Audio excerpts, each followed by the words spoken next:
반갑습니다. 이보다 조금 더 알 뿐입니다. 질점의 운동력학, 힘과 가속도 세 번째 NT 좌표계에서 운동 방정식을 표현하는 방법에 대해 알아보도록 하겠습니다. NT 좌표계는 이제 Normal and Tangential Coordinate의 Normal의 이제 첫 번째 글자와 이제 두 번째 문자로 이제 표시를 한 것을 이제 NT 코디네이트 혹은 이제 NT 좌표계라고 보시면 되겠고, 우리가 이제 우리가 곡선 운동을 하는 어떤 물체의 힘을 우리가 분석을 할 때 이제 유용하게 사용할 수 있는 좌표계라고 보시면 되겠고, 먼저 이제 우리가 질점의 운동학 부분에서 이제 가속도에 대한 것을 이제 다시 한번 살펴보면, 먼저 우리가 이제 이러한 파란색으로 된 곡선 경로를 운동하는 이제 질점 P에 대해서 어떤 곡률 반경의 이제 중심점을 즉 이제 어떤 P점에 있어서의 이제 곡률 반경의 중심점을 O라고 하면, 이 O점을 향하는 방향을 우리가 이제 노멀 방향이라고 하게 되고, 또한 이제 운동 경로에 이제 접선 방향인 이제 이러한 탄젠셜한 방향이 있을 수 있고, 우리가 이제 운동학 부분에서는 다루지 않았지만 이제 우리가 실제로 이번 영상에서 이제 예제에서도 이제 B 방향에 대한 성분을 우리가 활용을 해서 문제를 풀게 될 건데, 일단 이제 B축은 이러한 N 방향의 단위 벡터와 이제 T 방향의 단위 벡터가 이루는 평면의 이제 수직인 방향의 방향을 우리가 이제 B 방향이라고 하게 되고, 따라서 이제 실제로는 우리가 이제 물체가 이렇게 곡선 경로를 이동을 할 때는 대부분의 경우는 이제 UB 방향의 성분은 이제 제로가 나온다라고 보시면 되겠고, 따라서 이제 B 방향의 이제 가속도는 이제 A, B라고 하게 되면 가속도는 없기 때문에 이제 우리가 N 방향과 T 방향에 대한 가속도만 살펴보면 되고, 다시 이제 그 부분을 이제 리뷰를 해보면, 이제 접선 방향의 가속도는 우리가 이제 이 P점에서 O점까지의 거리를 우리가 이제 곡률 반경 로라고 하고, 이제 로분의 이 P점에서의 어떤 속도가 있으면 그 접선 속도를 우리가 V라고 하면, 이제 AN은 이제 로분의 V 제곱으로 이제 표현을 할 수 있고, 이제 대부분의 경우는 여러분들이 이제 로분의 V 제곱으로 이제 문제를 풀면 되고, 만일에 어떤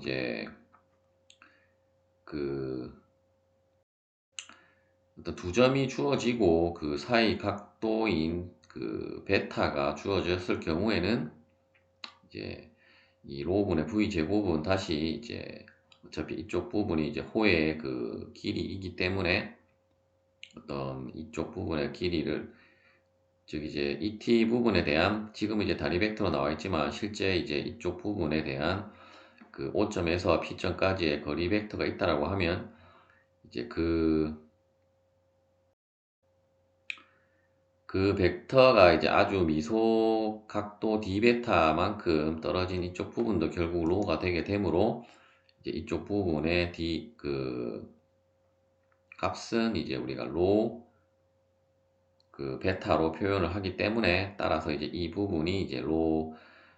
베타 닷 제곱으로 이제 표현이 되었다라고 보시면 되겠고, 다시 이 부분에서 우리가 이제 V는 로 베타였기 때문에, 즉 이제 로 베타 닷이었기 때문에, 다시 AN은 이제 V의 베타 닷으로 이제 표현을 할 수가 있겠고, 대부분의 경우는 이제 앞에 있는 이 로분의 V 제곱으로 이제 문제를 푼다라고 보시면 되겠습니다. 이제 접선 방향의 가속도는 이제 AT는 어차피 접선 방향의 그 속도를 우리가 V라고 하기 때문에 이제 V 다시 되게 될 것이고, 다시 V는 접선 방향의 속도 V는 이제 ds분의 dt이기 때문에 이제 AT는 그 어떤 변이 s를 이제 두 번 미분한 값으로도 이제 표현을 할 수가 있겠습니다. 또한 이제 어떤 전체 그 가속도의 크기는 이제 어차피 이 두 개는 성분에 대한 것이기 때문에 이제 전체 실제 가속도는 이제 다음에 공식으로 우리가 구할 수 있고, 이제 가속도의 방향도 우리가 이제 탄젠트 시타는 즉 이제 만일 어떤 t축에서의 어떤 각도를 우리가 계산을 한다라고 하면 이제 아크 탄젠트 이제 et분의 et가 아니고 at분의 an으로 여러분들이 계산을 하시면 되겠습니다. 또한 이제 이 AT 같은 경우는 우리가 이제 다음에 그 DT는 이제 즉 이제 V는 dsdt이고 A는 dvdt라는 관계에 있어서 이제 dt는 동일한 값이므로, 따라서 dt는 이제 V분의 ds는 그 A분의 dv가 되게 되어서 이제 이 부분을 이제 A로 정리를 하면 이제 이 대2 A가 접선 방향의 가속도 AT가 되게 되고, 따라서 AT는 이제 V 곱하기 dv ds로도 이제 표현을 할 수가 있겠습니다. 다시 이제 운동학 방정식으로 넘어와서 이제 우리가 가장 기본 식인 그 시그마 F는 MA라는 식에서 이제 이 시그마 F를 우리가 이제 그 노멀 앤 탄젠셜 코디네이트로 표현을 하면 이제 각각의 이제 성분별로 나눠서 이제 표현을 하면 이제 시그마 FT UT 플러스 시그마 FN UN 플러스 시그마 FB UB가 되게 되고, 즉 어떤 힘이 있으면 그 힘을 이제 각각의 이러한 그 N 방향, T 방향, B 방향으로 분해를 해서 이제 각각의 성분별로 이제 더했다라는 의미가 되겠고, 이제 우측의 항도 마찬가지로 이제 어떤 T 방향의 가속도, N 방향의 가속도, 그리고 이제 B 방향에는 이제 힘이 없다고 했기 때문에 이제 이쪽 부분은 이제 이제 가속도 AB가 0이기 때문에 이제 다음과 같이 표현을 할 수 있고, 이제 질량은 이제 변하지 않는 값이므로 이제 MAT 플러스 MAN이 되고, 따라서 우리가 이제 NT 좌표계에 있어서의 운동 방정식은 이제 다음과 같이 표현을 하고, 우리가 다시 성분에 대해서 이제 표현을 해보면 그 시그마 FT는 이제 MAT가 되게 되고, 이제 시그마 FN은 MAN, 그리고 시그마 FB는 이제 0이 되겠습니다. 그리고 특히 이제 이러한 NT 좌표계에 있어서 이제 이 N 방향으로 작용하는 힘을 우리가 이제 센트리페탈 포스라고 하고, 이제 우리말로는 구심력이라고 하겠습니다. 그리고 이제 아래쪽의 사진은 우리가 어떤 실제 롤러코스터에 그 우리가 힘을 해석을 할 때는 이러한 NT 좌표계를 도입을 해서 이제 해석을 하면 조금 더 이제 우리가 쉽게 문제를 풀 수가 있겠습니다. 예제를 풀어보도록 하겠습니다. 다음과 같은 이제 레이스 트랙 위를 이제 이러한 경주용 자동차가 이제 트랙 위를 달리고 있다라고 했을 때, 이때 이제 실제 트랙의 이러한 그 기울어진 경사면의 각도 시타를 이제 뱅크각이라고 하게 되고, 이제 이 문제 같은 경우는 이제 이 뱅크각 즉 이제 이 자동차가 이쪽으로 이제 운행을 하면서 이제 이 아래쪽이나 혹은 위쪽으로 이제 미끄러지지 않고 이제 이 라인을 계속 유지를 하면서 이제 운행을 할 수 있는 그 뱅크각 시타를 구하라는 문제가 되겠습니다. 이때 이제 가정은 자동차의 크기는 무시하고 그 트랙을 돌고 있는 자동차의 속도 V는 이제 일정하다라고 가정하도록 하겠습니다. 먼저 이제 이 자동차의 그 자유물체도를 우리가 다시 한번 도시를 해보면, 현재 이제 그 자동차 속도 V가 일정하다라고 했기 때문에 이제 이쪽 부분을 M 방향이라고 하면 이제 접선 방향에 대한 그 가속도는 0이므로 다음과 같이 우리가 그림을 도시를 하면 되고, 즉 이제 그 T 방향의 그 가속도 NT는 0이기 때문에 다음과 같이 우리가 B 방향과 N 방향으로만 자동차를 이제 도시를 하면 되고, 또한 이제 대부분의 문제는 이제 B 방향의 힘도 이제 0이 즉 이제 시그마 F가 0이 되어야 하므로, 따라서 이제 이 아랫방향으로 작용하는 무게 그 W는 mg와 이 수직항력 NC에 대해서 이제 NC의 어떤 이 비방향 성분을 더한 값이 이제 0이 되어야 함을 알 수 있고, 따라서 이제 그 관계식에 의해서 우리가 이제 이 수직항력 NC를 구하고, 이제 지금은 그 우리가 시타를 구하라고 했기 때문에, 즉 이제 변수가 뭐 NC도 모르고 시타도 모르기 때문에 일단 시타를 이제 NC로 이제 그 NC를 소거를 해서 이제 어떤 우리가 그 운동 방정식에 대한 항에 그 나타나는 값으로 이제 구하라는 문제가 되겠습니다. 먼저 이제 각 방향에 대한 운동 방정식을 우리가 한번 세워서 살펴보면, 이제 시그마 FN은 이제 항상 우리가 NT 좌표계에 있어서의 그 플러스 방향은 이제 어떤 곡률 반경의 중심을 향하는 방향이 이제 플러스 방향이고, 우리가 이제 다음 영상에서 살펴볼 이제 어떤 실린더리컬 그 코디네이트에 있어서는 이제 이 방향이 이제 반대로 간다라는 점만 이제 유의를 하시면 되겠고, 먼저 이제 시그마 FN은 MAN에서 그 이쪽 방향의 그 힘의 그 성분은 이제 NC를 이제 그 각도 시타에 대해서 이제 이쪽 방향 N 방향으로 분해를 하면 이제 NC 사인 시타가 되게 될 것이고, 이제 이쪽 그 우측 항은 우리가 M 그 AN은 이제 로분의 V 제곱이었기 때문에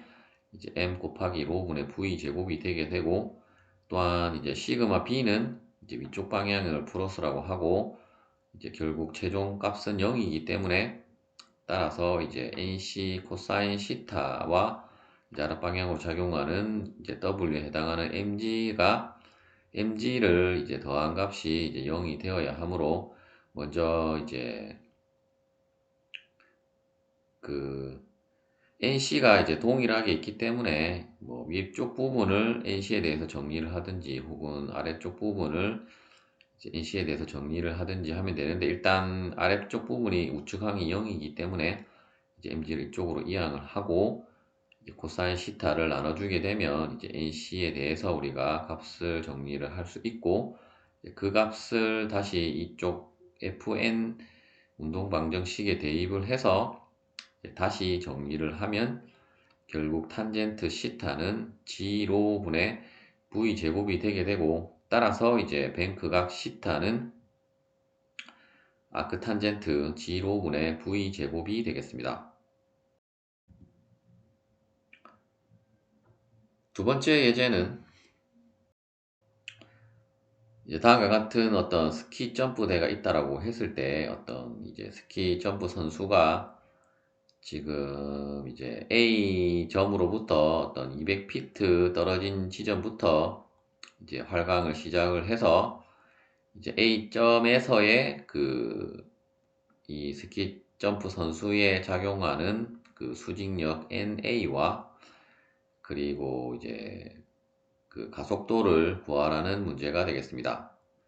이제 이 문제도 뭐 우리가 당연히 지금은 이제 NT 좌표계 자표계에서 이제 운동 방정식을 표현하는 영상이기 때문에 당연히 이제 AN과 AT로 한다라고 알 수 있지만, 만일에 어떤 이런 문제가 나왔다라고 하면 여러분들이 이제 좌표계를 어떤 것을 이제 사용을 해야 될지를 이제 결정을 해야 될 건데, 이제 대부분의 이제 곡선 운동은 이제 우리가 직교 좌표계보다는 이제 뭐 NT 좌표계를 하든지, 혹은 뭐 알세타 좌표, 혹은 이제 실린더리컬, 즉 이제 원통 좌표를 도입을 해서 이제 문제를 풀면 되는데, 이제 R시타 같은 경우는 우리가 주로 이제 이 곡선이 이제 원일 때 사용을 하면 편리하고, 이제 이러한 그 어떤 이제 포물선이라든지 이제 원이 아닌 어떤 곡선 경로가 주어졌다라고 하면 여러분들이 이제 NT 좌표계를 도입을 해서 이제 문제를 푸시면 되겠고,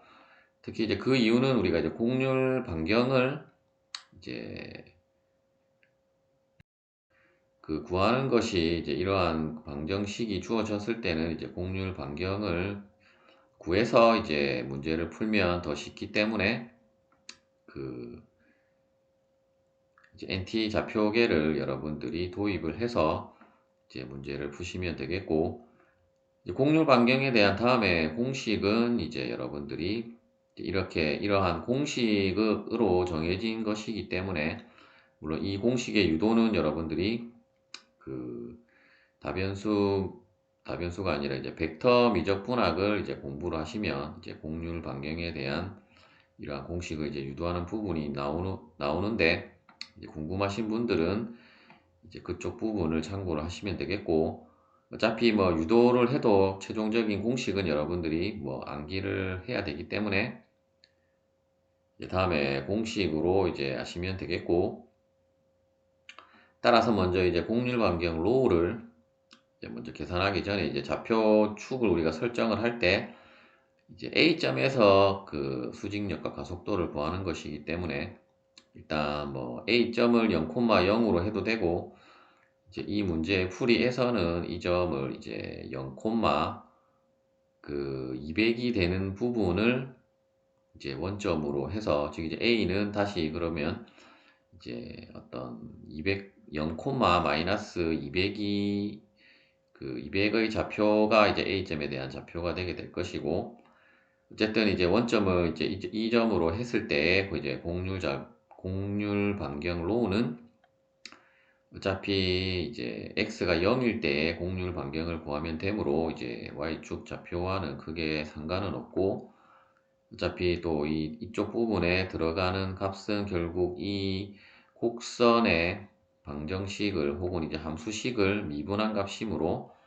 이제 1 플러스 dy dx의 제곱을 한 것을 다시 이제 제곱해서 세제곱 루트근을 씌운 것을 다시 이제 그 y는 200분의 1 x제곱 마이너스 200을 두 번 미분한 값의 절대값으로 이제 나눈 값이 이제 곡률 반경 로로 우리가 정의를 할 수 있고, 먼저 이제 미분한 값은 여러분들이 뭐 이 수식을 미분하는 것은 어려운 것은 아닐 것이고, 따라서 이제 먼저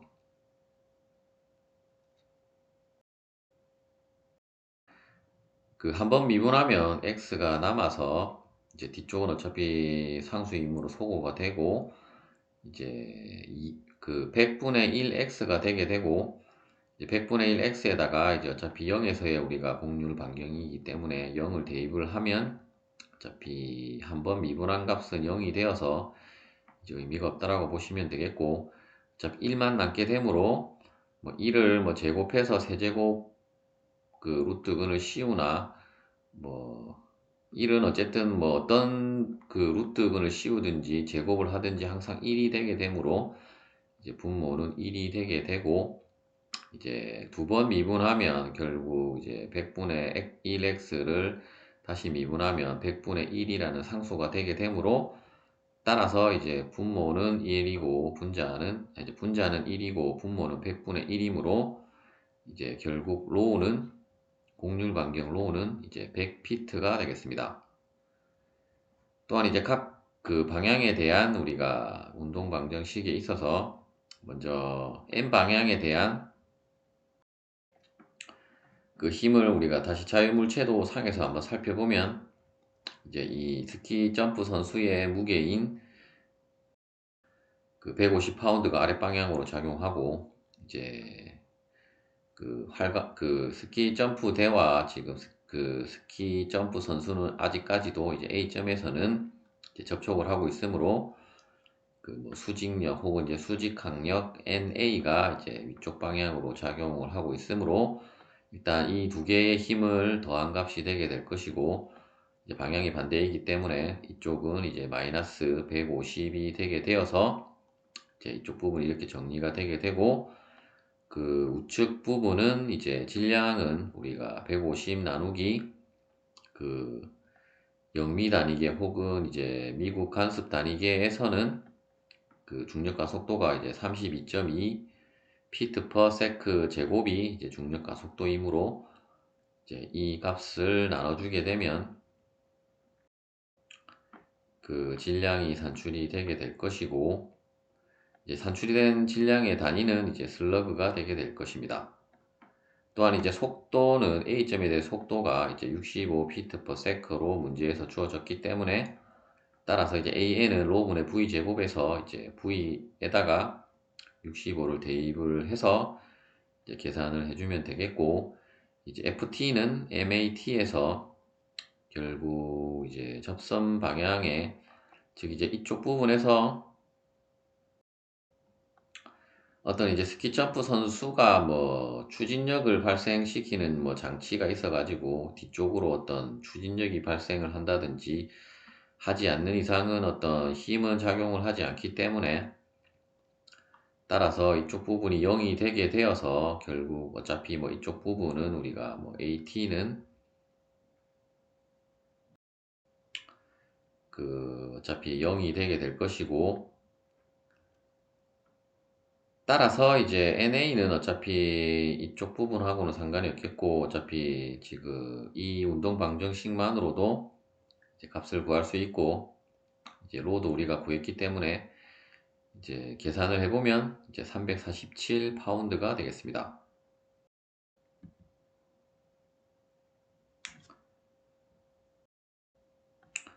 또한 이제 가속도는 이제 AT는 0이었고